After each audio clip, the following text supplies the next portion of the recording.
The Error State Tracking page shows all the errors that have occurred on your synthetic monitors, as well as other related information. At the top of the page, you'll notice the three widgets.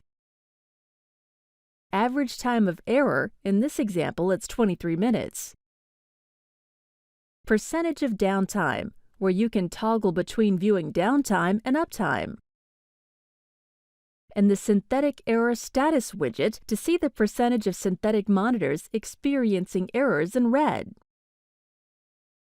Moving down, you can see we have a searchable table of all the errors on synthetic monitors.